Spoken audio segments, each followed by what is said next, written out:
Don't adjust your sets. Yes, I'm wearing the same outfit from last week. We have reached the playoffs for our dynasty leagues. We are down to our final four in the redraft and in the arm and leg leagues. And the King of the Castle rules set is getting a major overhaul. All this and more in 20 seconds.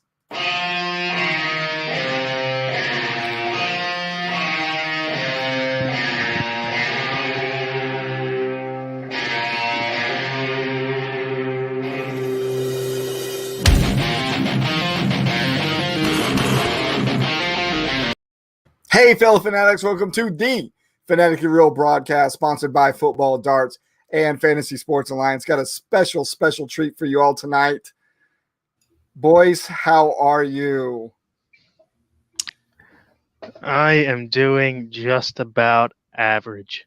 Had a big day today. Very busy. Glad to be here with both of you. Tell me why it was a busy day for you, Kevin. I heard you had some dental work done today. Yeah, 2 wisdom teeth pulled in the middle of work. Went to work, had them pulled, went back, and now on here at you boys. You are my hero. You're a beast. Josh, how are you? I heard you guys had a great show last night. I've got to watch all of 5 minutes of it so far. How did it go? Yeah, it actually went very well. Very interactive between me and my average pro Kevin, as well as the viewers chiming in here and there.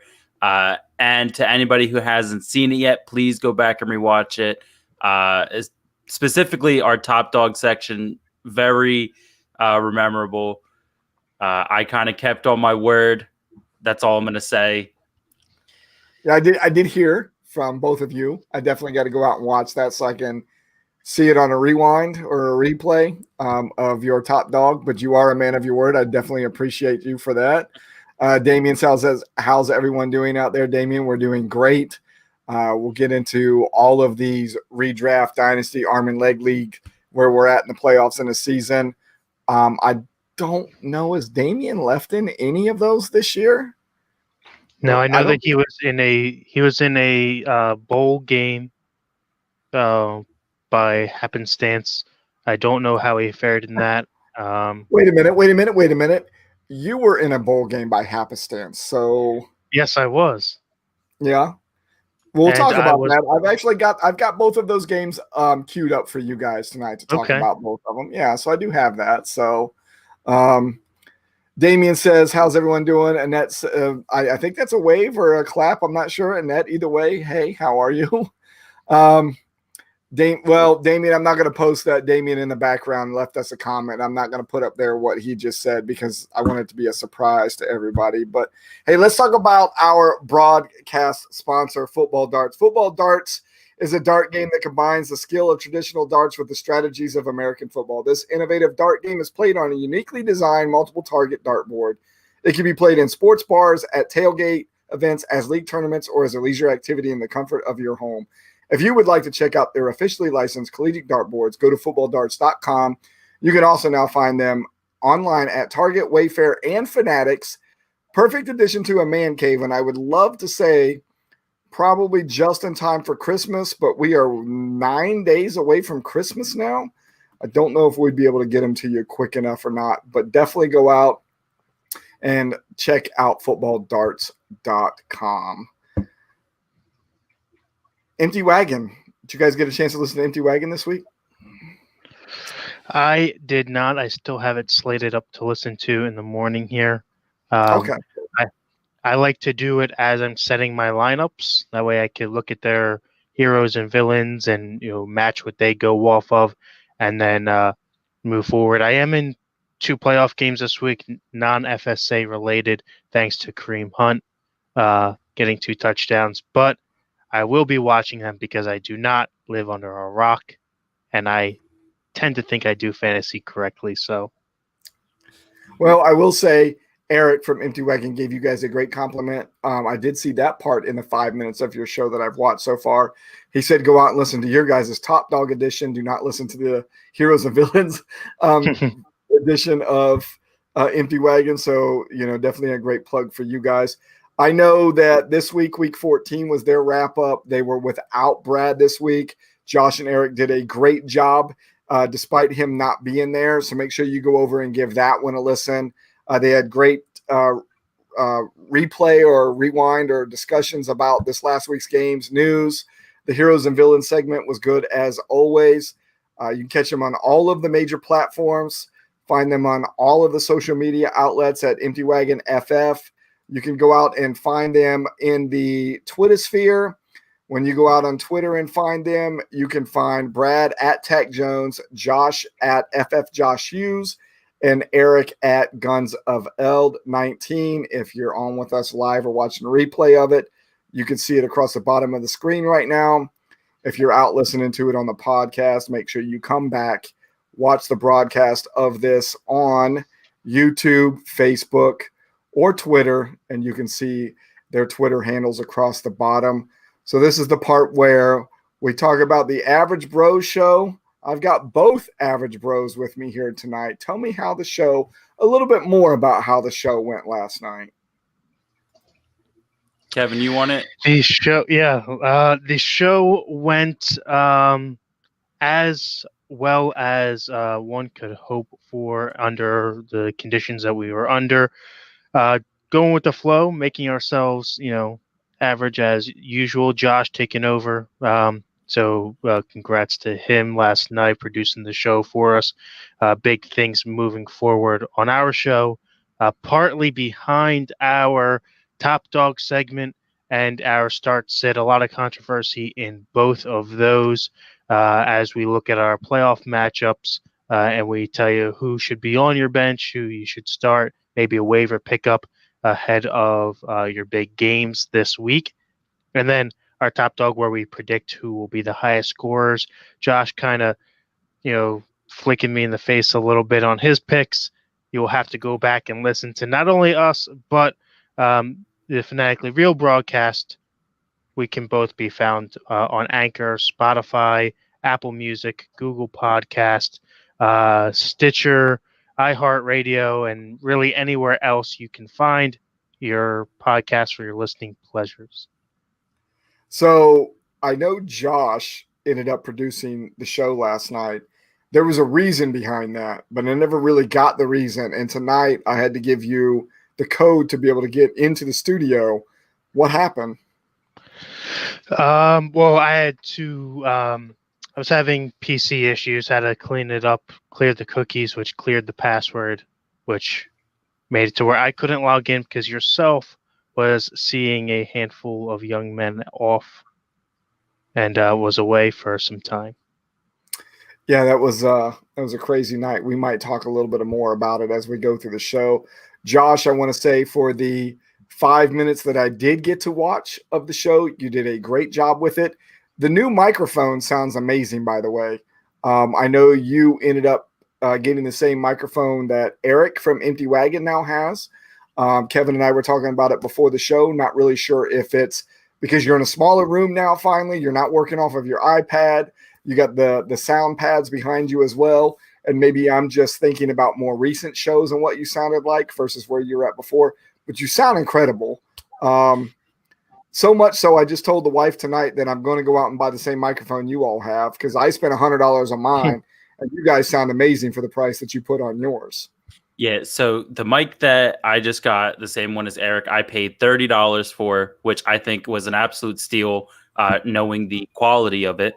And as far as like doing the show and everything, I know that me and Kevin had previously talked about me taking over at least the intro portion of it prior to that. So I think it came in handy knowing that I was going into last night's show already with a week of experience under my belt, being able to produce a little bit. So it was unfortunate that he was powerless throughout the night, but as always, him and I are very average bros, and we managed to get through every show as it comes up. I will say that, like I said again, for the 5 minutes and a few seconds that I saw, it was really good. I'm glad that now everybody has power across the whole FSA universe between the three of us that are on tonight and all of our Empty Wagon guys that are there as well. So now we can all do everything together. I'm going to have to go out and search for this microphone that you got. I see the spit shield in front of you. Does that come along with that?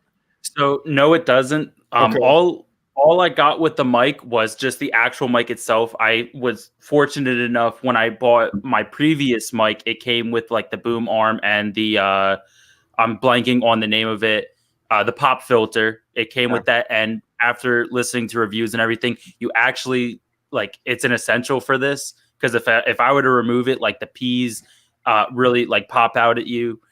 But yeah, I found it I was just out shopping with my girlfriend at Walmart and I just stumbled upon it and I was like, okay, I know this mic. I have to get it.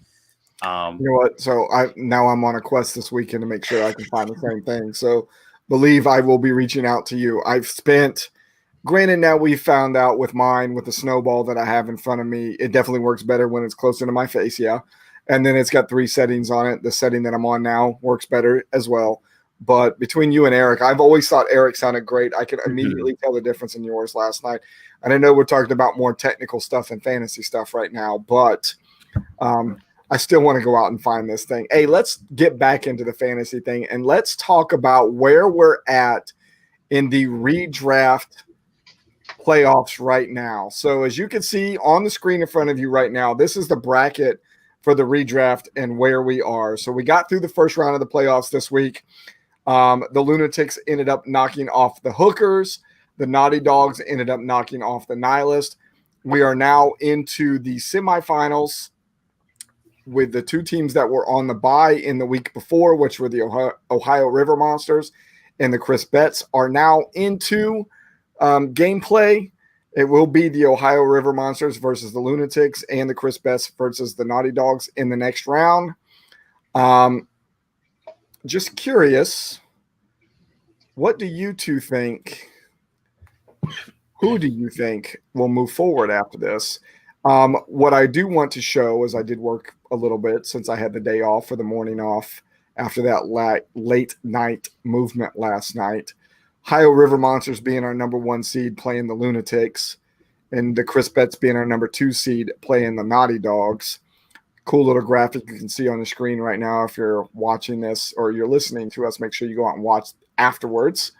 You two, what do you think about this? Who moves forward after this? I personally like the Chris Betts. I think that strong showing in his first year here with us in FSA, leading the rookies through to the World Championships would be phenomenal to see. And not only just because of a strong year overall, great roster start to finish. I know that me and Josh were looking at it off air yesterday and starting to think moving forward, where guys might fall next year, and looking at these lineups as they stand now, I think that they've got a strong case to move forward. And I do like the Lunatics as well to upset the top seed there. They've already knocked off the Hookers, which is a 2-time champion for us. I do believe she ended up starting somebody that she did not realize was going to get a healthy scratch, I think just before game time, or maybe just a late scratch. So I think she ended up taking a 0 in that spot. But still, for her to be in this spot with 72 teams this year, to be able to make it into the playoffs, regional champ again for her, she's making a very, very good case for her. I said it a couple of weeks ago about being a first-time go when we do nominations for the Hall of Fame. And Kevin, you brought it up, the Chris Betts being the only rookie that we see in these Final Four that are here. Think about that as we're moving forward when we get ready to start draft or voting for a Rookie of the Year. I think the Chris Betts has a very, very good chance of possibly winning that. Josh, what do you think about these Final Four? So I have 2 picks right here that I'm rooting for. One of them being the Ohio River Monsters, strictly because they're coming out of my region, being the Great Lakes region, and going over his roster. The number 1 that stands out, obviously, is Patrick Mahomes. You can't go wrong with them, obviously. However, I'm going to piggyback off of what Kevin was saying with the Chris Betts being a rookie here with FSA. And just to mention it, he has notable players such as like Dalvin Cook, Nick Chubb, Aaron Jones. But there's one player that stands out to me and he is well above a average bros legend at this point, and it's going to be Traquan Smith. So for the sole purpose of the Chris Betts holding on to Traquan Smith all year, I'm going with them as, my top dog, so to say, to carry on through the playoffs here. What's so funny is before you ever went down that spiel, I knew it was going to be a Saint. I just didn't know who was on the roster. As soon as you said that, I knew it was going to be Traquan Smith. Sean, the general manager of the Naughty Dogs, on with us tonight. He says, go Naughty Dogs. MJ with us says also, go Naughty Dogs. Damien out there saying that I feel like Naughty Dogs have been looked at as an underdog every matchup. It's time to stop sleeping on this team. Sean says we've got a bunch of doubters out there. So as good as the roster is for the Chris Betts, I am still going to put all of my eggs in one basket. I am rooting for Sean Purcell and the Naughty Dogs. Same as you, Josh. You're pulling for the Ohio River Monsters because he's out of your region. I'm pulling for the Naughty Dogs because he's out of my region. Kev, does that mean no, the Nihilist got eliminated last round too. Nihilist in the Appalachian region with you, yeah? That is correct. That was again, I saw that going that way.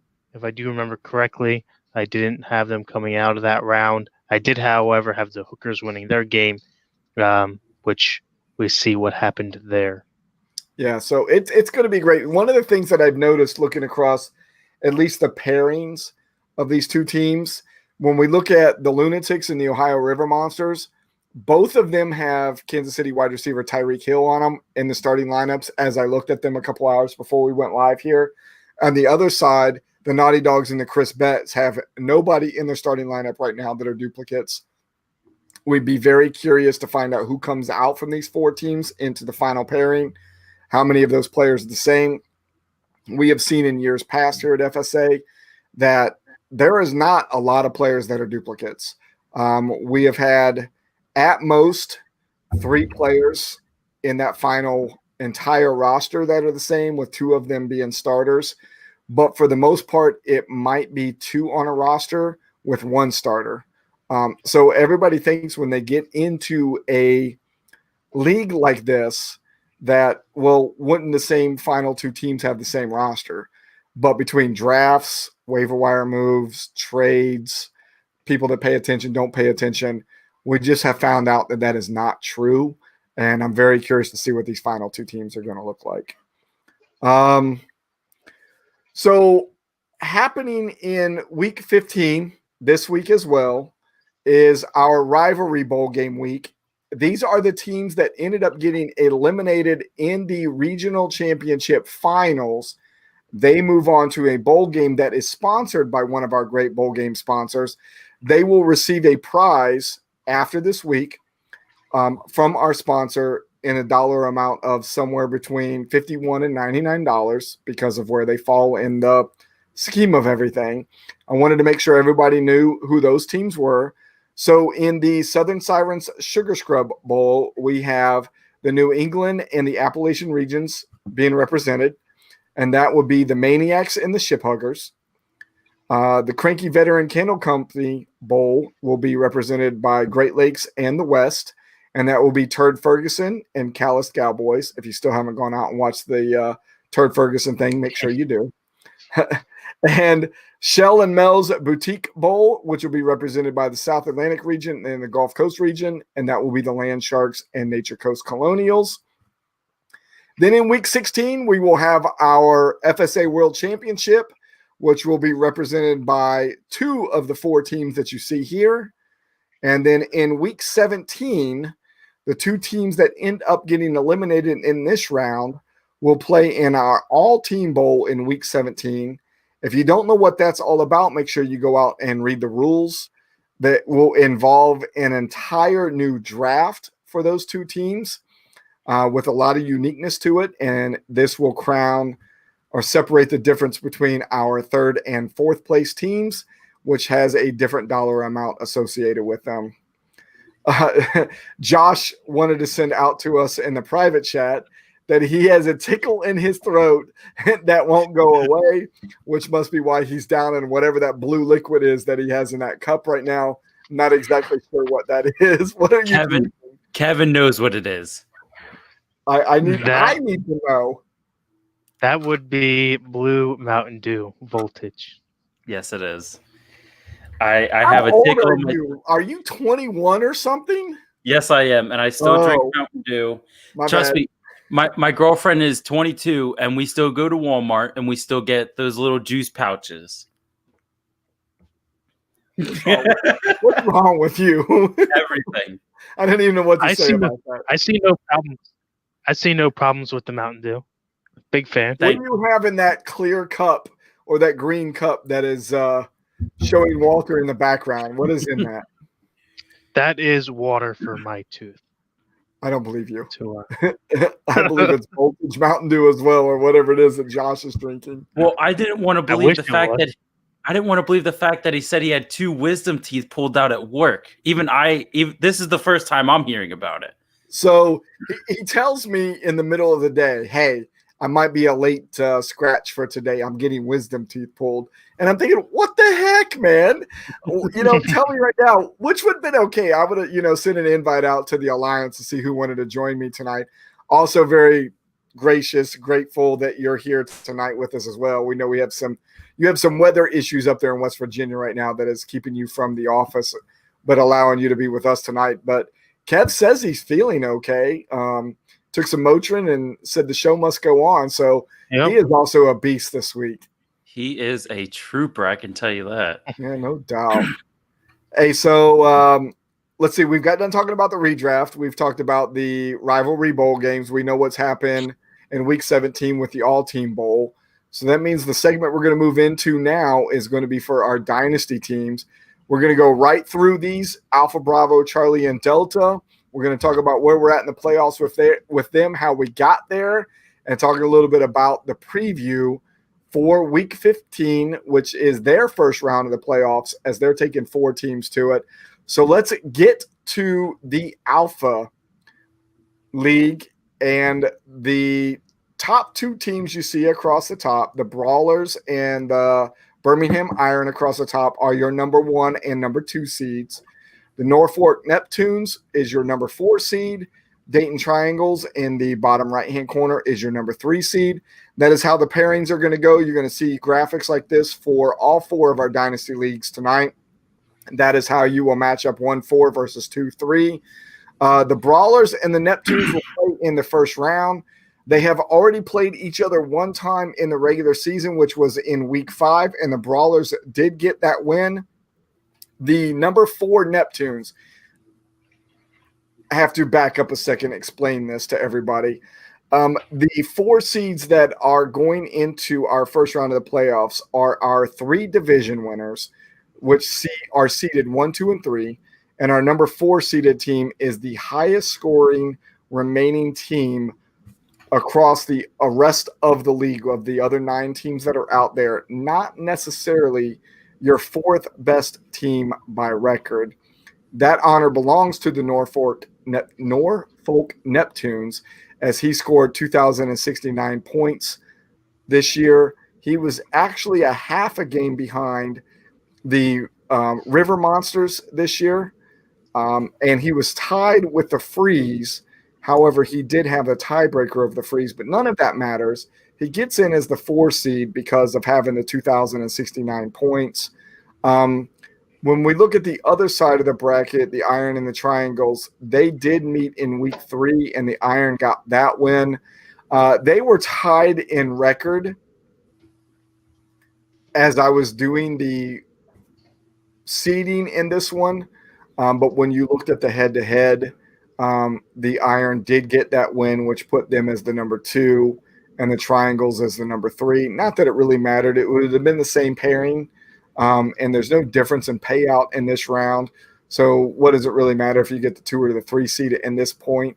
But what we do use is head-to-head record when there is a tie. And I'm putting it out in the universe now for everybody, but the rule set will be updated a little bit better going into 2021. that all of our tiebreakers follow the exact same tiebreakers that the NFL uses whenever it comes down to playoffs. So that's kind of been a known fact in our redraft league, but probably not explained well enough to our dynasty guys, especially in Alpha and Bravo, since a lot of them are new members.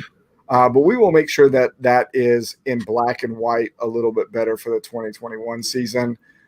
I know, Kev, do you have a piece in the Alpha League?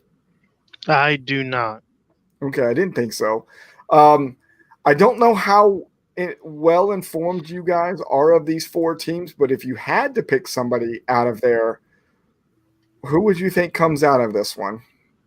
So the number one that stands out to me is the Brawlers, just because I think overall they just looking at their roster, they have a solid roster. However, I'm following tradition here. I'm gonna have to go with the Norfolk Neptunes, and I think everybody can tell why, because Bill has Traquan Smith as well as Alvin Kamara. If I'm gonna pick a theme here, I'm gonna have to stick to it. So overall, I like the Brawlers, but I'm going with the Neptunes. Simple as that. I am going to stick with you there, Josh. I'm also going to root on the Neptunes for a little bit of a different reason.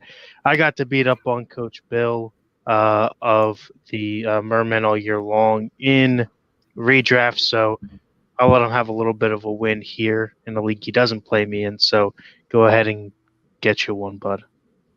So we have somebody else out there that is rooting for the Brawlers.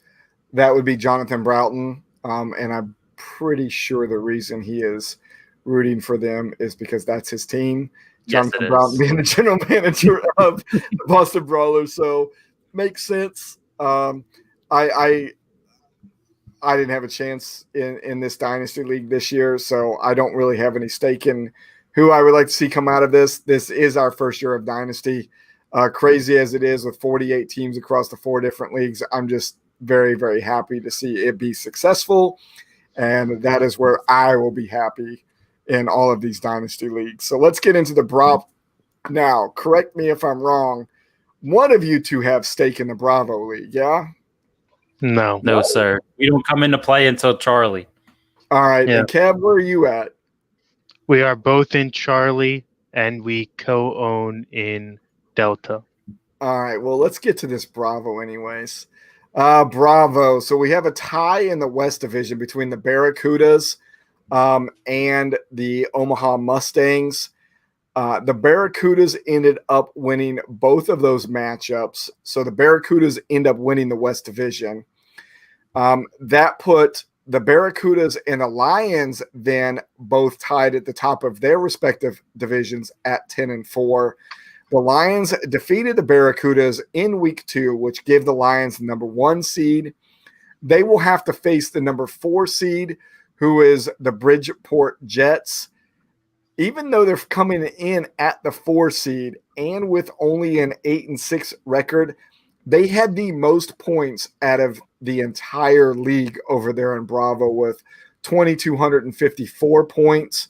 So they will fall in as your number 4 seed and will play the Lions.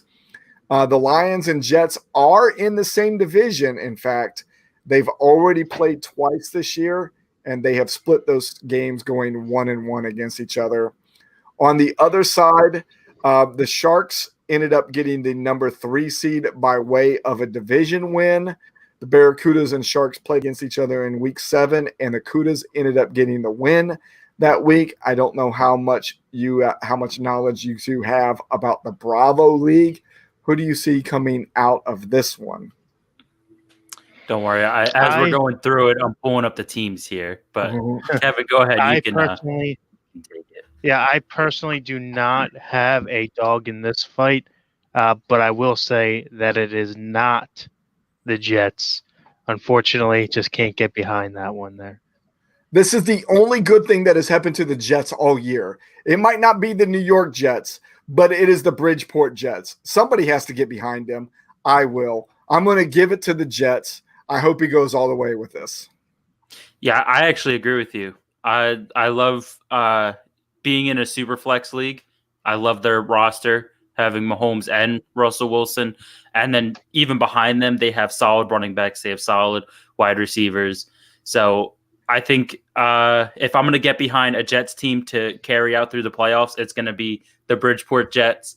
However, I got to go with the Lions as well. They have Traquan Smith. I mean, Traquan Smith is just all throughout the playoffs. Wow. I love it. So Jets, Jets. Let's go. Let's go. We're not doing anything in the NFL. Let's see if we can't do something in the FSA dynasties. It's unfortunate that Kevin doesn't have a dog in this fight of anything. All right, now we into the Charlie. So we're finally into something that you guys have a dog in the fight, right? What team is the team that you have in the Charlie? So I am the New Jersey Generals. Yeah. And then Josh. I am the LA Extreme. You know what I don't see? Either one of those teams in this bracket right here. Don't see any of them in this bracket right here. What I do see is the Scottish Claymores with a dominating 12-2 record this year as the number 1 seed. On the other side of the bracket, the number 2 and the number 3 seed, the Tuskers and the Coyotes, both have 9-5 records. The Tuskers end up getting the number 2 seed because they ended up winning earlier this year in the head-to-head matchup. The number 4 seed, Buffalo All-Americans, are the true 4th place team, and they had the total points at the end of the year was 21-41, which is why they are the number 4 seed team against the Scottish Claymores. Claymores and All-Americans are in the same division and played against each other earlier this year twice. They split the matchups this year. And then in the matchup between the Tuskers and the Coyotes, which happened in week 7, Tuskers ended up completely dominating the Coyotes.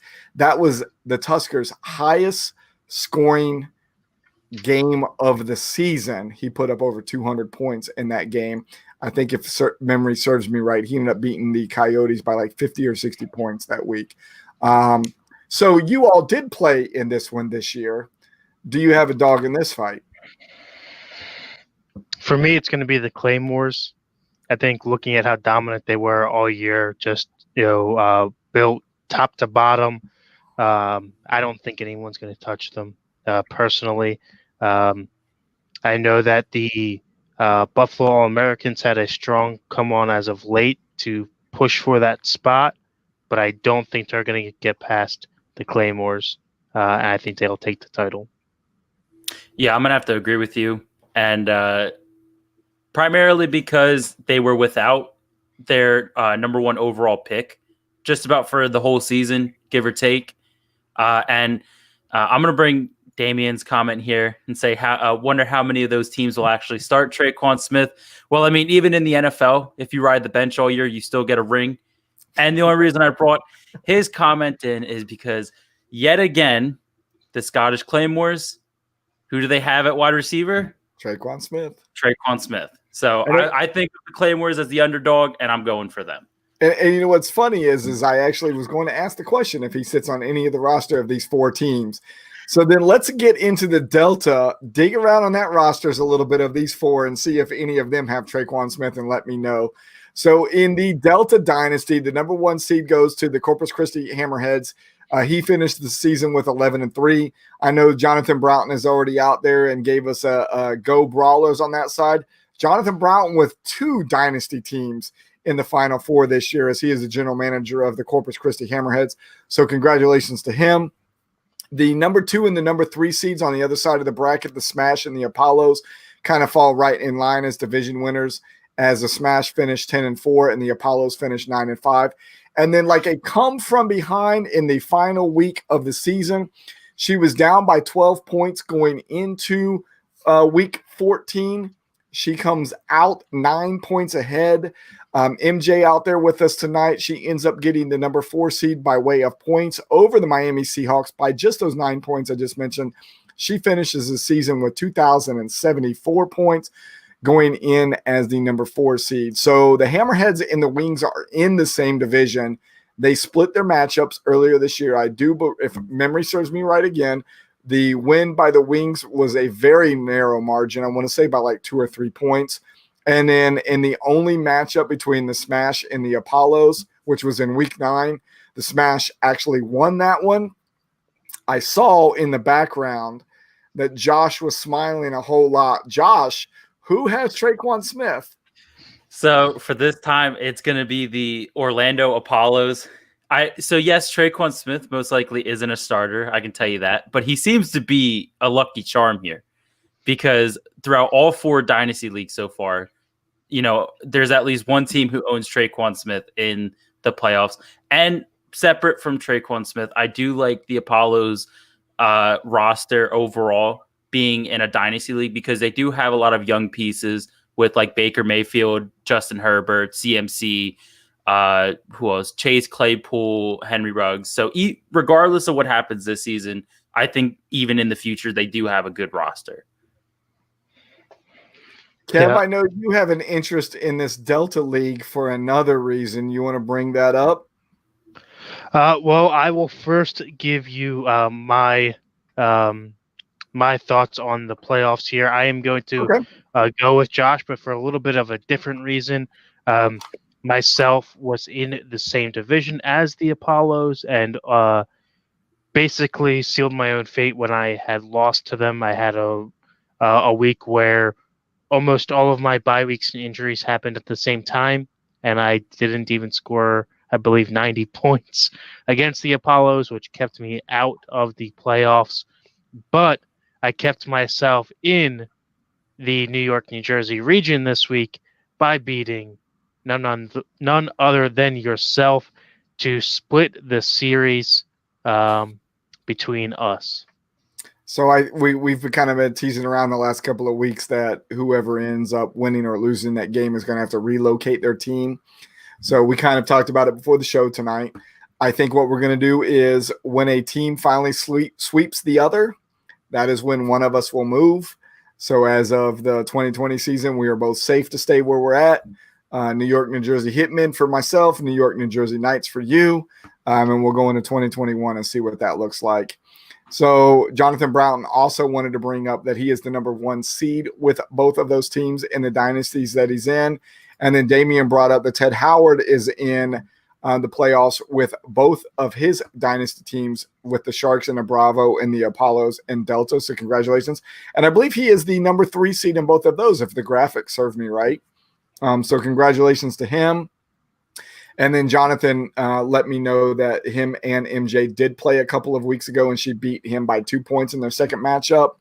And MJ says she is going in the Charlie League. She is rooting for the Tuskers over there. I think that MJ just squeaked out past the Miami Seahawks in Delta. And in Charlie, the same general manager owns the Florida Tuskers over there, so probably giving him a little bit of a boost over on that side. Looks like Matt FRB is also giving himself a little bit of a plug here. The Smash, he is the general manager for them in one of the dynasties, and he is a general manager for the Ohio River Monsters over in the Redraft. And this is a cute little, a cool little piece of information right here. Most points by teams in Bravo ends up being 2254 by the Jets. In Charlie, 2209 by the Coyotes. In Delta, 2206, which was by the Smash. And in Alpha, 2409, a team no one would pick to win. Let me go back over here and look at that Alpha one real quick. Oh, now I know why Brian Lewis brought that up. He is the general manager of the team that he was well, he is in that bracket that's over on that side because the Neptunes ended up being the 2409.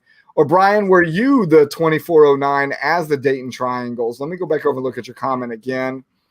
Who was that team at 2409? Was that in fact you, or is that Coach Bill the third as the Neptunes general manager? Let me know on that one.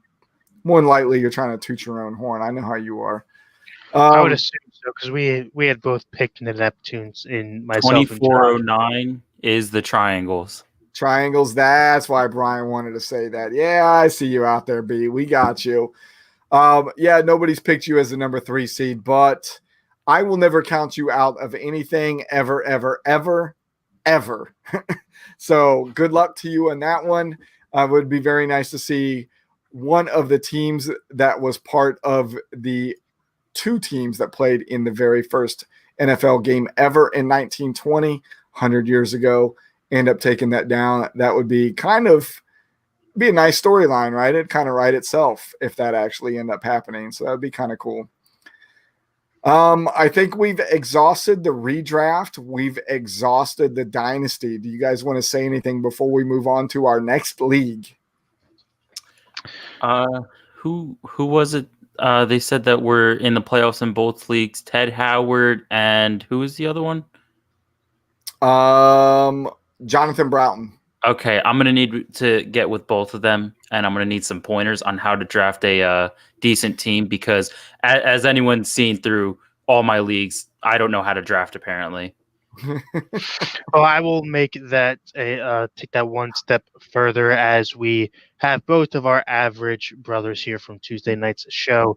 As we move forward in the season and as redraft starts to wind down, a little foreshadowing, we will be looking ahead to both next year's dynasty, how to tweak rosters that are already built and move forward, as well as redraft projections, how we think where players got drafted this year, how that aligns for moving forward next year. Do they go up your board, down your board?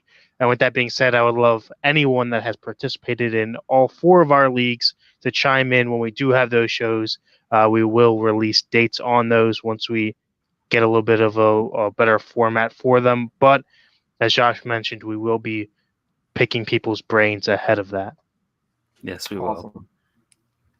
Let's get into our newest league this year, a brand new brain trust between Ross Norris and myself, the QB54 Arm and Leg League. What you're seeing there on the screen right now is the bracket of our final 4. What you see there is Randy McCarty ended up playing Jonathan Broughton. Man, his name has come up quite a bit tonight. They played against each other in the second round. And then after Jonathan ended up beating Toby this week and Randy getting his second bye of the league this year, those 2 will play against each other again. Randy is already 2-0 through the regular season and in the playoffs, and they will meet up against each other in the AFC side of this bracket. And on the NFC side, we've got Bob Reddick against Anthony Monhang.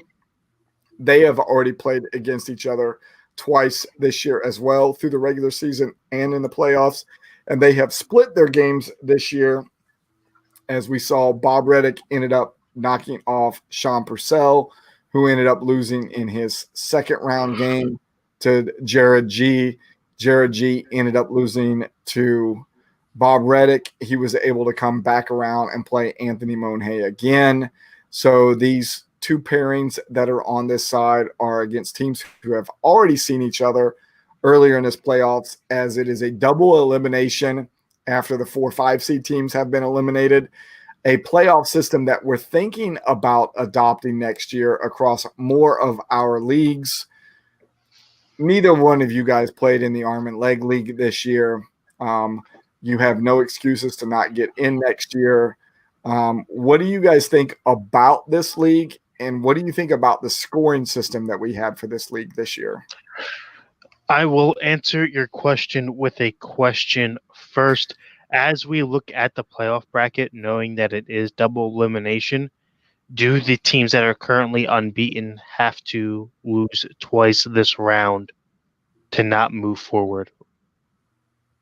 Very good point. No, they do not. It's kind of a double elimination. Probably it's the bad choice of words. What we're really looking at is a Euro and or mix of an Australian sports playoff where the number 1 seeded team gets rewarded a little bit more. The number 2 and the number 3 having to get beat twice before they were eliminated, and the 4 and the 5 only needing to get beat once before they're eliminated. In these games, when they're played in real life, along with that is home field advantage throughout for part of that, which helps these as well. So no, once we hit the seeds that we're in right now, And as you can see, we have the number 1 seed playing against Jonathan Broughton, who was the number 3 seed. And we're seeing Anthony Monhang, the number 1 seed, playing against the number 3 seed, Bob Reddick. No, they do not have to. Winner take all at this point. If Jonathan Broughton or Bob Reddick were able to win in this round, Anthony Monhang and Jonathan, I screwed up the names there, I think. If Randy and Anthony win, automatically in. If they lose, they do not have to go again. I think in this system, the reward that they get in that is they've got 2 rounds worth of buys already. They do not have to lose twice to get eliminated at this point, if that makes any sense. So I definitely like the playoffs. I like the whole idea of the rewarding the better teams as they go through, and not just with a singular bye, but kind of elongating the playoffs in this format. It's definitely something that I'm going to look to join next year. And, this is something that we've brought up time and time again, why FSA, right? And it's just the uniqueness and the whole package, if you will, that FSA offers, tied together with a bow of family, if you will, of players that play across all of these leagues. I know Jonathan, who's on with us tonight, you see him pop up in a few different places, playing in all different kinds of leagues, all leagues that you really wouldn't find anywhere else, with these specific rule sets, a Superflex Dynasty, a soon-to-be 100-man league in Redraft, hopefully putting that out there. Then moving forward with the Arm and Leg League, King of the Castle, all leagues that I have not played in up until this point in the FSA. It's something outside of the box, but when you put it together on top of all of the shows, all of the logos that we have, truly one of a kind. And especially having the great sponsors that we do behind it in Play QB54, I think that the scoring for them works out great. I think that moving forward, obviously this being the first year, there could be some tweaks, but I think that there was enough of a uniqueness and fair value across the board that it works, or worked well enough to move forward with. So I'm pretty happy looking at this. Average Josh, you'll be with us next year too, yeah? Oh, of course. Here's ahead. The best part of the QB54 Arm and Leg League. It's $10. And at the end of this season, you are playing for a set of QB54 chairs, which retail well over $100. So well worth the money that you're putting into it with the prize that's at the end. So what we can hope is, and I'm not saying this in a bad way, Jonathan, towards you, is we hope Jonathan gets eliminated this round, only because Jonathan already has a set of these chairs. So what does he do with a second set of chairs? So we'll have to ask him that. Damien says he'll be jumping on next year as well. So Damien, appreciate it. Our hope really was, even in our first year of doing the Arm and Leg League, that we would be able to pull 100 people. We thought the $10 price tag was cheap enough to get a bunch of people in, but did not happen. 24 teams, but we will continue to grow it next year. And Josh, I cut you off, so you go. I said that definitely next year I'm going to look into getting into the Arm and Leg League, as well as just getting, my hand in any type of league I can within FSA, because kind of what Kevin said, just the diversity of the type of leagues you can get into with Dynasty, Redraft, the Arm and Leg League. I know there's the what's the new league that you guys just made King up? of the Castle, which we are going to talk about here very shortly, quite a bit. We're going to dig into that probably for a lot of the show here. Jonathan says, I told Randy if I won, I'd give him the chairs already. So, Jonathan, I'm pretty sure Randy would appreciate that. And let me know if that's what you want to do, if you do in fact win this, because I've already told QB54 that FSA would be paying for the shipping to whoever won these. So let me know which direction that they are going now that he is out west and you were on the East Coast.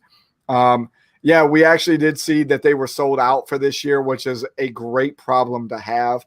We did post it on a couple of our social media outlets. I'm going to have to get with Frank and Mike, the two guys that run QB54, and find out when the next chairs will be in. We might not have the greatest our luxury of being able to pick whatever color chairs we want to give to the champion of this, unless that person wants to wait for quite a while. So we will definitely figure that out. Damien says Echo. Sean comes right behind that and says Echo. I feel like that was completely planned by the two of you to say that we might have an Echo Dynasty League next year. I think. Wow. I think instead of an Echo, I want to do something along the same lines. I want to, this will be the first time that you're hearing of this, Brian. I have not mentioned it to you. Me and Josh spoke about this yesterday, being the other league that I went to the playoffs with this year is a auction keeper, possibly larger than 12-man league. Let's talk after this. Let's see how that fits into my my scheme of the 53 other league types that I have already, and of which two other ones, other than us talking about the King of the Castle League, that I've got in my brain right now. I would love to hear the details of this one. And it is also where you pick individual defensive players. IDP? Okay. Yeah. I like that. I would love to scratch the surface of that in our history of FSA. We've done it one time, 1 year. That was it. I do enjoy it when I'm doing it in the Meathead League with Matt Kroll and those guys over there. It definitely adds a different element to it. Also put me into the playoffs this year because I took the LA Rams and one of their defensive backs who ended up getting a pick six, which not only did I get the points for the individual player as the pick six, but I got it for my defense as well. Did not matter as I lost in the next round by less than 2 points. Very heartbroken about that still. But yeah, I'm all about that, especially adding auction to that as well. Before we keep talking about King of the Castle among all of us here, right? Before we get to a lot more about the King of the Castle, let's not forget our invitational bowl games that happened this past week. Kevin already mentioned it in a message to me before the show started of what this landscape is going to look like next year between the Alliance Invitational Tournament, Alliance Invitational Bowl games, the regular playoffs. Is there a way to combine all of these as a mixture across the FSA landscape? Yes, possibly all of that's going to happen. This year, though, our Alliance Invitational Bowl games were our teams that did not make the playoffs but were at 500 or above. In our case this year with 13 games, it was 7-6 or above. We did have a couple of teams that came in at 6-7 that played in this. Reason being is we have two rules. When you're going to the Alliance Invitational Bowl game, you will not play anybody inside your own region, and you will not play any other team that is your opponent in the Rivalry Bowl games as it is looked at from a regional holistical standpoint. So we ended up with 7 games this year in our Alliance Invitational Bowl games. Music City Miracles out of the Great Lakes region ends up beating the Unicorn Legends out of the South Atlantic region, 179-129. The Lumiere out of the South Atlantic region ends up beating the Factory of Sadness out of the West, 138-124. Average Joe's out of the New England region ends up beating the Greenbacks out of the South Atlantic region, 170-160. The Koalas that are out of the West and the Kalunga Clan out of the South Atlantic region, final score there, 158-128. Mad Scientists in the Appalachian region end up beating the Vols, final score there, 170-163. Labradors, 161 to the Great Lakes, TDs and Beers, 139.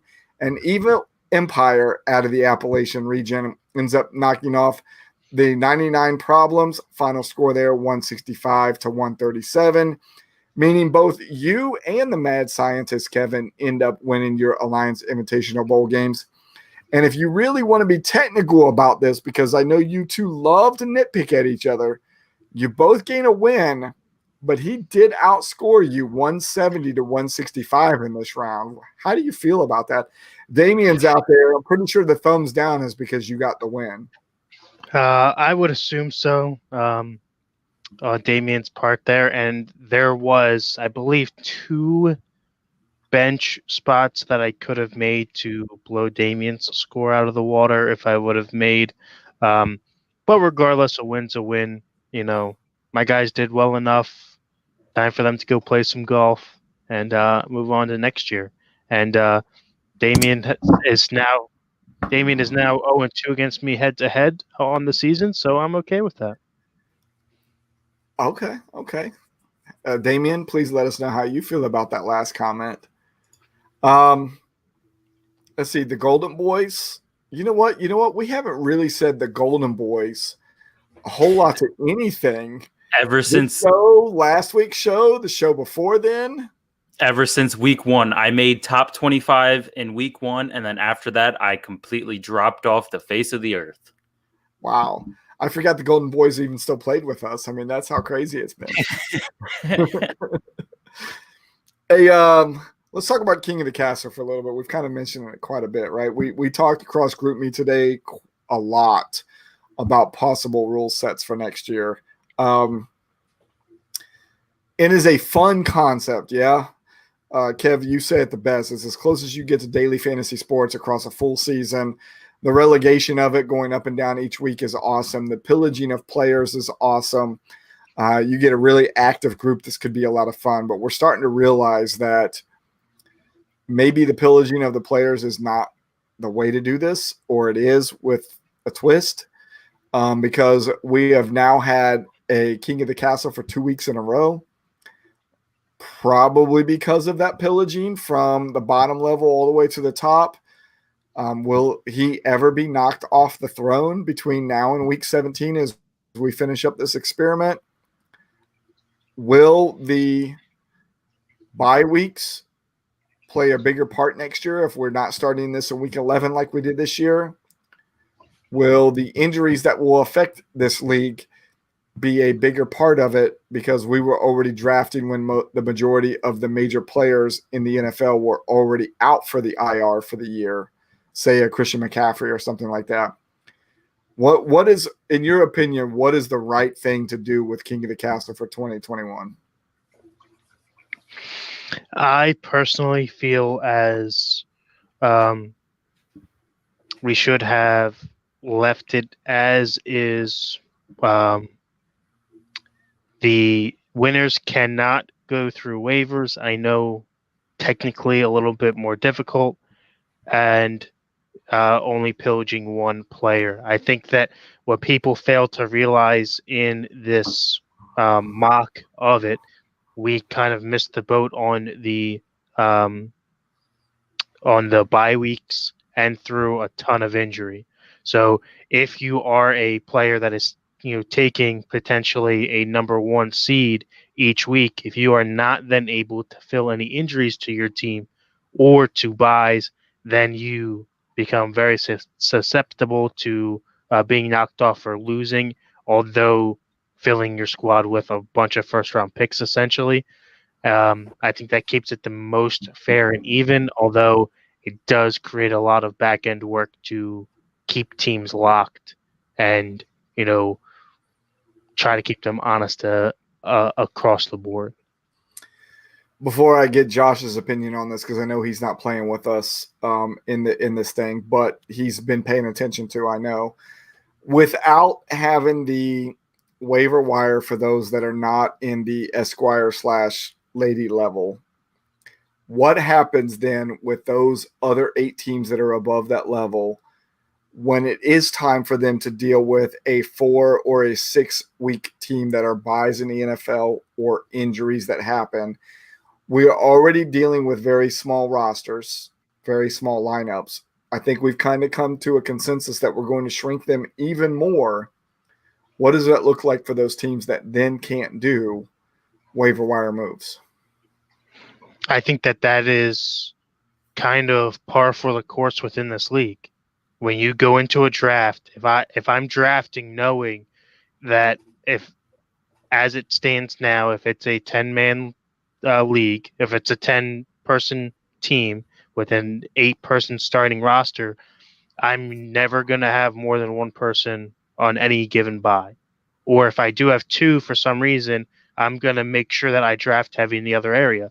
That's just something that you have to look at as part of this league. And I personally feel that as a fantasy player, I do anyway.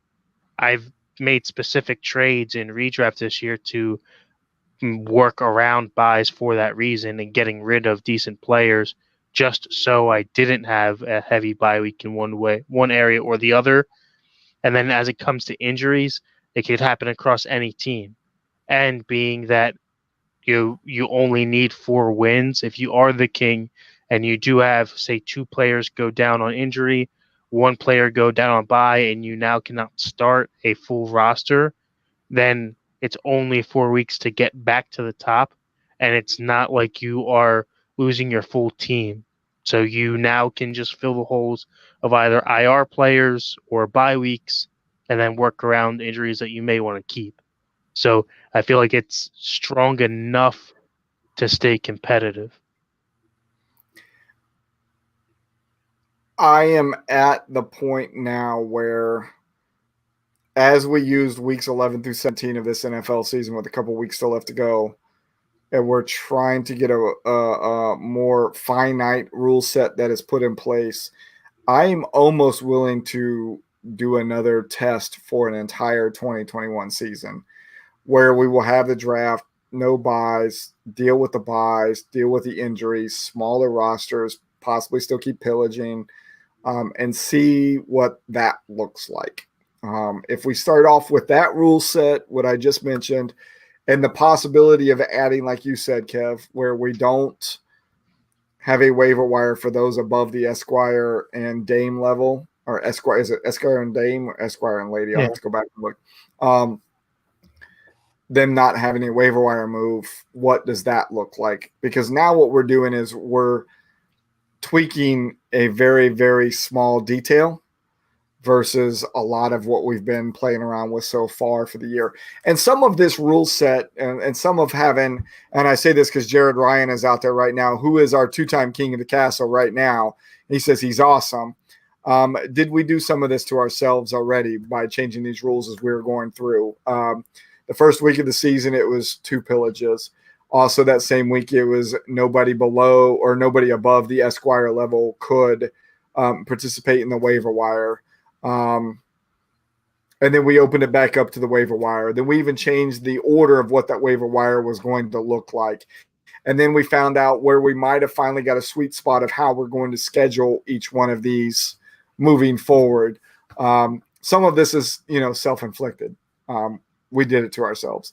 So I'm almost willing to do another whole full season testing this out before we launch it to all of the powers that be. And Damien has a really good point. He says he loves the concept of the pyramid style system. It really stands out about the league. The pillaging idea is fun, but could create a very lopsided team that can become overwhelming to handle. I will say from a overwhelming to handle from a commissioner standpoint, it has been rough. It is a lot more work than any of the other leagues that I have to do as a beta test league even. The concept of trading a player for the pillaging has helped a lot. Us finally settling on a worst to first for waiver wire has helped a lot as well. But are those things that we keep in place for 2021?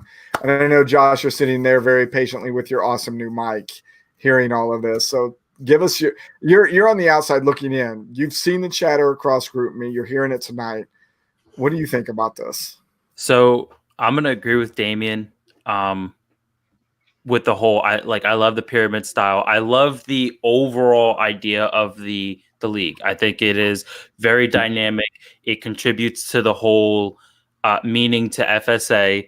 And I think, I don't know who it was that said it's hard to gauge how this league is going to be being after the fact of we're already past bye weeks. We're already past major injuries. So I think next year for 2021 is going to be, the big test of if it's going to hold up, because we're going to have most people back from injuries. So you'll have that. you used to have bye weeks you have to worry about. And I think like if a team gets up to that king level, such as Jared, then bye weeks come up and then he's missing, his Patrick Mahomes, his CMC, and that could really be the difference maker for, win or lose. Yeah. And it's hard for us to really judge that because, and Jared said it to me when we talked in the office the other day about it, the buys that we had to deal with were 11 and 13, no buys in week 12. That's the way the NFL scheduled this week or this season. And in week 13, it was just 2 teams. Mm-hmm. And you're right. I do believe that could be a very, big dynamic in all of this. But we won't know until we get a chance to play through it. I love the theme of this, and I love how it does play into all of the FSA concept and the brand of it. I just don't think we have it yet, and I don't want to release something that until it's as refined as it can be. So we might try to see if we can't get the same 16 guys in there, guys and gals, next year to continue beta testing this. We get a couple that drop off because they don't want to be part of the beta test. I know we have Average Josh that would like to jump in. I know we have a Chris Simpson that would absolutely love to get in on this since Chris was unable to beta test this with us this year. So we have a couple people that can plug and chug and try to make this thing happen for 2021 for another beta test. I think that we would just have to make it known going ahead of the season that there's a certain time period that would have to pass that we would say that this is it, no rule changes, to guarantee that we aren't changing aren't changing the level of competition on ourselves because we can't really see what that fruits after 1 week. Yeah. And Damian brought this up. We need to have a captain league in the future. It was a discussion that we had across the GroupMe chat earlier. Is actually on my list of one of my 53 leagues to bring forward. Captain league would be you would name a captain each week, and that particular person would get a little bit of a bonus percentage on the number of points that they do score. And each week that player has to change, cannot be the same player 2 weeks in a row. But you could go back to that player. If you had him in week 1, you could have him again in week 3. Something to think about as we move forward a little bit. So, Damian, thank you for bringing that up. I think we did pretty good. I think we exhausted the King of the Castle stuff, right? Still more to think about as we get into weeks 15, 16, and 17. Some off-season talk about what we could bring to the table in 2021 to get this thing started. Kev, I think you're right, though. We got to get to a point where we say, here's the line in the sand, no more changes after this, right? And let's see how it plays out. I think probably – go ahead. No, go ahead. I think a good week to play around up until is probably a week like 7, because at that point where the first 3 or 4 weeks, depending on what the NFL does with their schedule next year, we have no bye weeks. Now we're dealing with a couple of bye weeks as we move into that, probably injuries at that point. What does it look like from there on out, especially if we have the rule set put in place of what we already know that we think we want to change from this 2020 test. And kind of roll forward with if we're only tweaking a rule or 2 versus the whole rule book like we are right now, it might look better. So Jenna says, hey, it's my favorite sport, guys. Jenna, I'm glad you came on tonight. I was hoping you were. I wasn't going to call you to tell you this. Your jersey got turned back into Hometown Sports today. I talked to Will over there. He's going to make it right. We think some of the part of that might have been old vinyl, and the other part might be as whoever did that jersey, because it wasn't him specifically, didn't keep it under the heat press long enough. So he'll give me a call in a couple days whenever it's done. They're in the middle of moving from their old store to the new store, which has been an ongoing process since November. But as soon as it's done, I'll let you know that I've got it done for you. Kev, what were you going to say? So as we talk about a captain league, just my last 2 cents on a new league like that. 2 things pop in my mind is a top dog league, having your top dog at 1.5 points for the week, and then you could always make a hero and villains league, half points for players that you think have a poor matchup, and then 1.5 times on the better matchups within your own team. I like this. I like how that would play into all of the themes with our shows as well, too. Wow. Oh yeah, you better. Josh looks like he's excited about it as well. I'm excited for a top dog league. I think it's the right thing to do, being as it's mine and Average Kevin's favorite section of our show. Jenna says, "Why are we not showing up live on YouTube?" I'm kind of curious about that as well. We are live on YouTube. I did double check that yesterday. Because Jared submitted a comment from YouTube. Did he? Yeah. Oh yeah, Jared did. He sure did. Jenna, I'm not sure what's going on your side. It is, yes, it is saying that we are live right now. MJ was also on YouTube, so YouTube is live. We got to figure out what's going on with Jenna's side. Jenna, maybe you and I will talk after this, see if we can't figure out what's going on with you. So glad you're on, though. How are you? She says usually she gets a notification. I did put it out there earlier today. Maybe the notification came earlier than normal because I think I set up the room at like 6:30 tonight, which is a lot earlier than what we normally do it. That's a possibility as well. Maybe you stopped. Maybe you're not subscribed to us anymore. Go check that out. Maybe you unsubscribed to us. Shame on you. That's a possibility. I was just about to ask that. Yeah, that's a possibility. Hey, so Kev, I got you here tonight and your yuck mouth, which I'm very excited for because I didn't know what was going to happen with this next segment when we talk about our primetime games of the week. I left them on here so I would remember who even played this last week. So we had New England at the Rams, Pittsburgh at Buffalo, Baltimore at Cleveland. I don't remember who the heck I picked in any of those. You could lie to me right now and I'd have to believe you. But how did you do last week? So heading into last week, you had a slight lead on me. You are 25-17, and I was 22-20 on the season. You took LA. I took New England. We know how that went. I'm pretty sure I won that one, right? I won, yeah? Yeah. Go Rams. We both took Buffalo as they knocked off the now 11-2 Steelers. Love it. And then we split once again in another game where I needed the Browns to win to push New England ahead. They lost in a record-breaking 9 rushing touchdown game, and I believe a score that has never happened in NFL history between the two of them. What was the final? 47-42? 45-42. 45-42, okay. 47-42. Oh, so 47-42. You were right. 47-42. Yeah. So that has never come out before. Jenna says she starts with Royce tomorrow. Royce tomorrow. Good luck. Glad you got that job.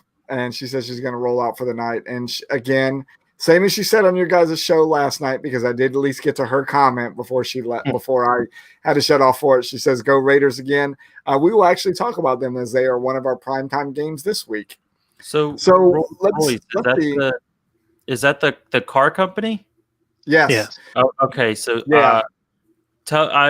basically message me after the show, and I will tell her my address to where she can deliver my new car. It's only fair. I mean, we're her favorite sports guys, so only fair. So Brian Lewis said the final score was 47-42. So I'm pretty sure 89 points was probably not part of that over-under because I left it up here from last week just because. And Baltimore actually outscored the over-under, as the over-under last week was 46.5. Ended up being 89 points. She says, "Not that Rolls. Man, I cannot say that word tonight. Rolls Royce."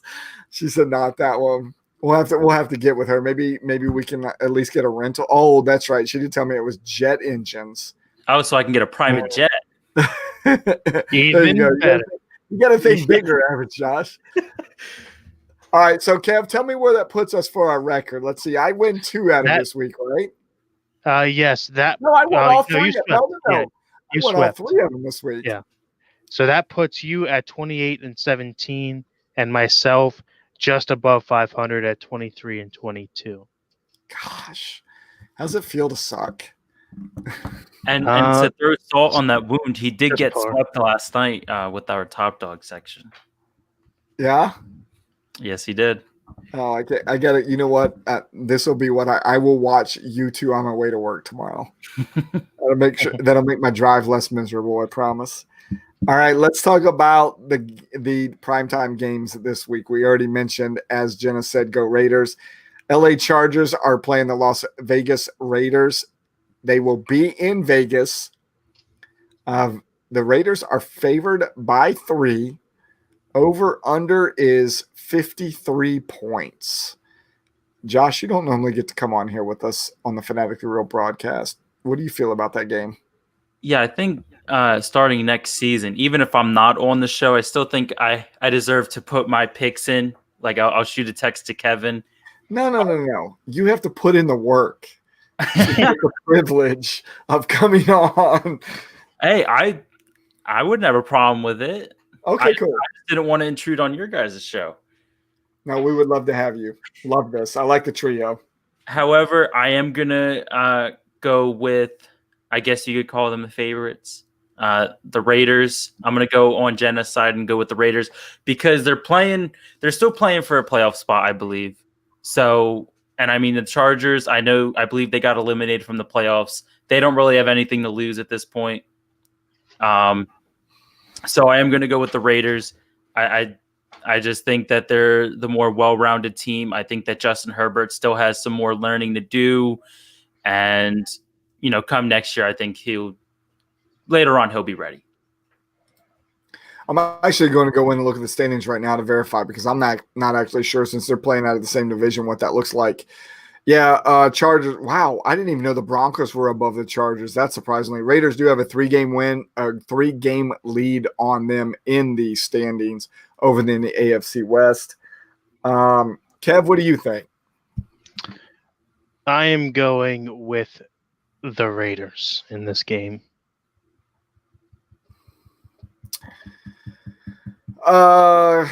Josh Jacobs, will he be back for the Raiders this week? Has anybody heard? Well, he did play this past week. Oh, that's right. He ended up trolling all of us on Twitter saying he wasn't going to play and then did play, didn't he? Yes, they ruled him out and then he played. What an a-hole move. I mean, if you're going to do anything to fantasy players to give them anxiety, that's not the thing to do right there. This is the worst time to do it, man. We're in the playoffs. We need you, bud. All right, so here's the deal. Eckler is back. I drafted Eckler with my number 2 pick overall, and I lost both him and my number 1 pick, CMC, for the majority of the year, and still somehow made the playoffs in our region. I love that Eckler's back. I did not start him in his first week back because I, again, listened to, I think it was probably Eric from Empty Wagon and says, don't start him on his first week back.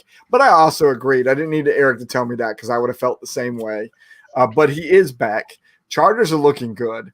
My fear is I think they've lost both Keenan Allen and the number 2 wide receiver possibly this week, even though they've been limited in practice, right?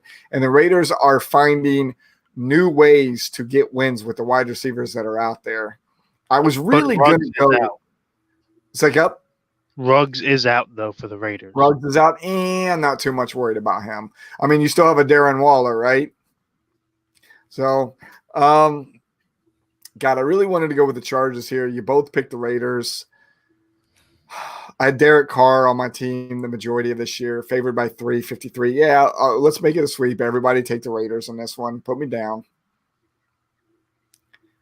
Sunday Night Football, a game that should probably be flexed because nobody's going to watch this snooze fest anyways. Maybe not so much a snooze fest anymore. Cleveland at the Giants. Cleveland favored by 4.5, and the over-under is 44.5. Kev, you go first on this one. I am going to take the Browns on this. I think that regardless of whatever team or whatever quarterback plays for the Giants, either Colt McCoy or Danny Dimes, will not be enough for the rushing attack that we just saw happen. Both rushing and passing, as one of Kareem Hunt's was a receiving touchdown out of the backfield. I don't think anyone has an answer for that necessarily outside of scoring just as many points like the Ravens did. I don't think that the Giants can. So Browns for me. Josh, what do you think? Real quick before I give you guys my pick, you guys strictly do like the late night games, correct? Yeah, just prime time. Thursday night, Sunday night, Monday night. So you guys aren't doing Saturday night? Do we have a Saturday game this week? Yes, so we have 2 Saturday games, 4:30 Bills at the Broncos, and then 8:15 we have the Panthers at Green Bay. I didn't think the Saturday game started until next week. I will have to go back and look at my NFL schedule here. I'm glad you brought that up. However, I am going to follow my average brother, Kevin. I'm going to go with the Browns. I like the Browns overall, and I just don't think that the Giants have, everything to stop their running game. And I know that, on the other side of the ball, they have Walter Payton, Man of the Year nominee Myles Garrett, rushing at him. I know, yeah, that is something. That makes me laugh.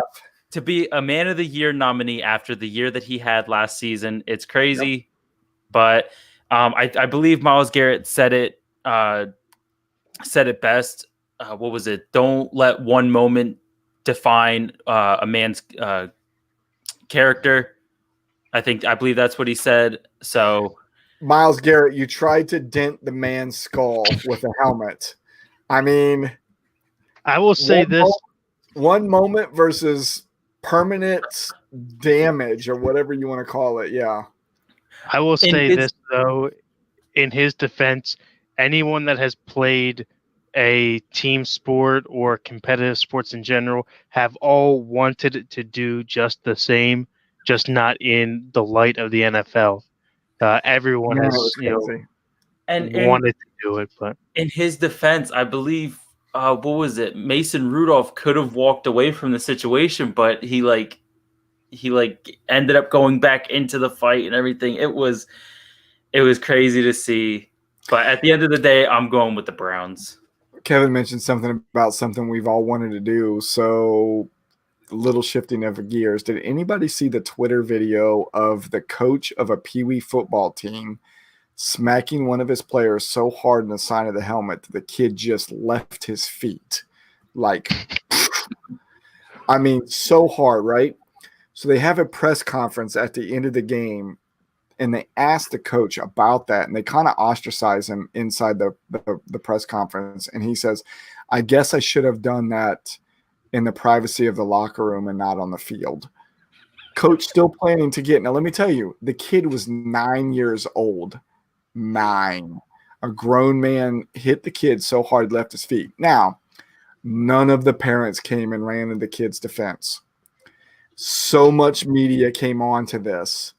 The coach gets fired. Now the parents are screaming, saying, you got our coach fired. And they're upset about that. They're not upset that the guy just often hit this kid in his ear hole and knocked him on his butt. They're more upset that he got fired. So my question is, where was this out of? Was this like South? I want to say it was it was Carolina, Alabama, South area, if I remember right. Yeah. See, that's how in the South. I get it. It's different in the South. Football is whatever it is here. Did the kid have the helmet on? Yes, he still had the helmet on. So here's my thoughts. Should it have probably been hard enough for the kid to fall and leave his feet? No. But any video that I have ever seen of any coach giving props to a player at all levels, it's either one or two things. It's either good job, attaboy down low, or it's a pat on the helmet. Both in football, in baseball, hockey, same thing. You see players headbutt each other, and that's at all levels. So I think that the intention was not to smack the kid around. I think it was more of a get back out there type of deal. We have definitely got to find this video for everybody to see.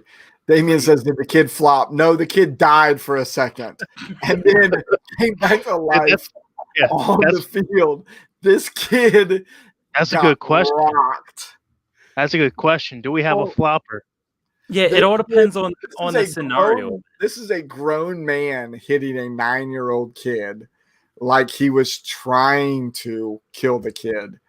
It was unbelievable. We just went down a whole new rabbit hole I shouldn't have gone down. You guys, after the show, go look for this video. Damien's out there on shift right now. Damien, go find this video. If you do find it, put a link in the group me chat for us all so you all can see this.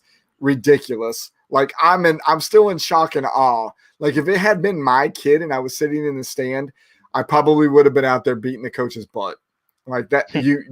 I don't even hit my kid like that if I'm the parent. That's how he hit this kid. It was pretty bad. Put me down for Cleveland too, by the way.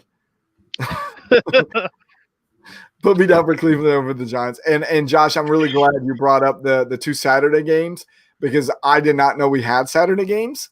So for all of you that are still out there, all 3 of you or anybody watching this on replay, make sure your lineups are good for those Saturday games. And that will be Buffalo at Denver and Carolina at Green Bay.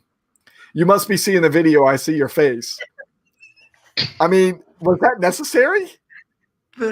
So the coach, I mean, I don't understand if the player did good or bad, but the coach literally brought his arm back and winded up the slap, and the kid just. We're talking WWE slap in the ear. It died for a second and came back to life. I will say though, the kid is a saint. He just walks it off like a champ. Yeah. So we're going no flop here. This is not a flop. The kid didn't have a chance to flop. Again, he died. He died for a second. Josh, send the link to your brother so he can see this thing. All right, Monday Night Football, another snoozer. Pittsburgh at Cincinnati. Despite the 2 losses Pittsburgh now has, one of them to Buffalo and the other one to the Washington football team. Pittsburgh still favored by 12.5. The over-under 40.5. I'll go first. Taking the Steelers in this case. I don't know if there'd be any changes across the board from you guys. What do you think? No, definitely Steelers. Steelers for me. All right, cool. That makes it easy. All right, hey. So the only way I would change my thing is, Steelers actually never mind because Steelers didn't clinch the division yet. So Steelers all the way. Because I was about to say if they clinch the division already, they might just sit their starters. Possible, but at the same time, they are playing for the first seed as well. Yeah. Did you see the percentages of chances of them actually getting it after this last week's loss? Somebody had it up. They posted it on like Monday night, before the Monday night game or something like that, or after the Monday night game. They went from like an 80% chance of possibly still getting the number 1 seed to like a 30% chance. Because look at the other team. The other team is the Chiefs. Exactly. The loss didn't help them either, you know. So both of them. Hey, so we're talking about lineups for Saturday in case you have players in those games. Don't forget to set your lineups this week in FSA, especially in the redraft. Even if you're out of all of the playoff contention, we're down to our final 4 teams.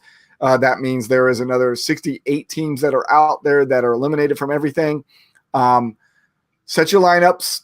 You're still playing for top scoring team of the year. That goes all the way out to week 17.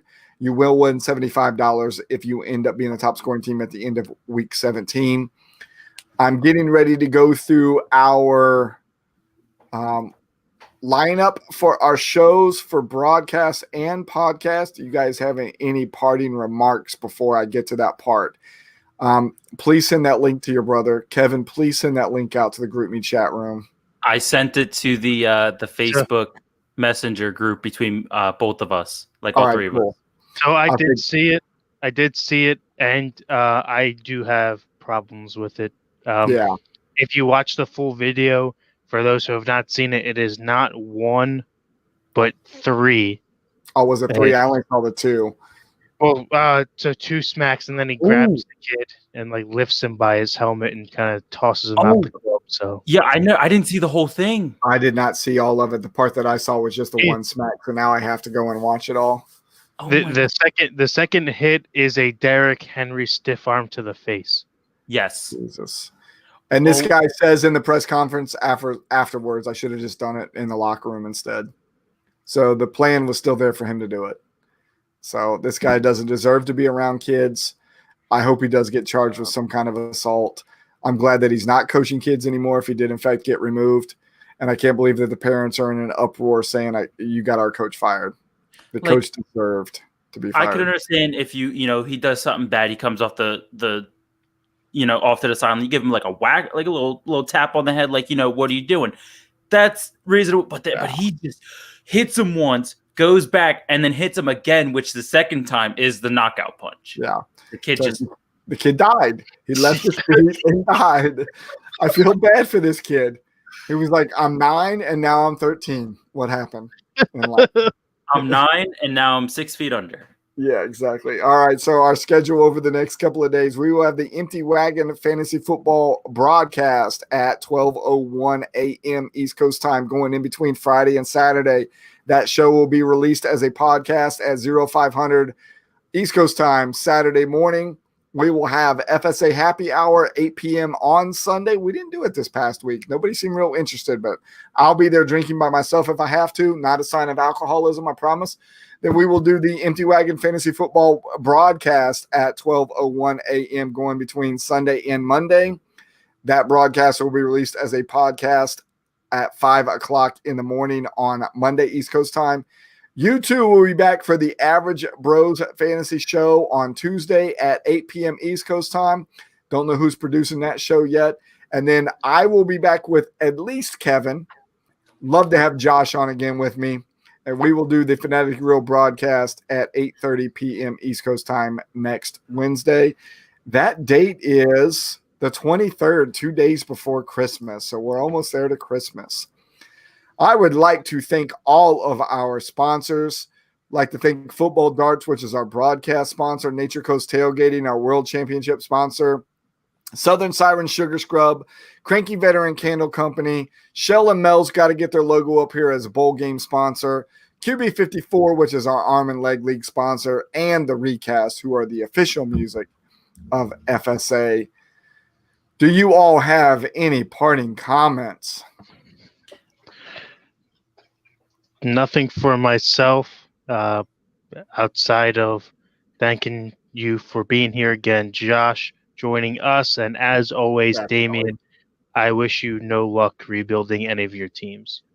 So speaking of Damien, as much as I like boasting about how great my Saints are, at the same time, I am a very humble person.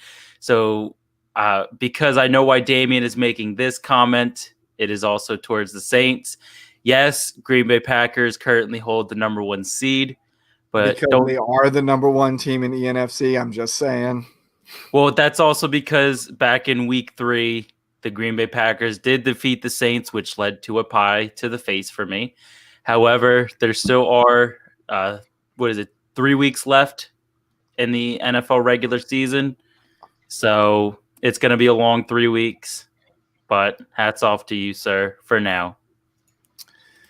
And then Damien also said it's bedtime for me. It is. I did get 11 hours of sleep after the operation that I did that kept me up for 39 and a half hours.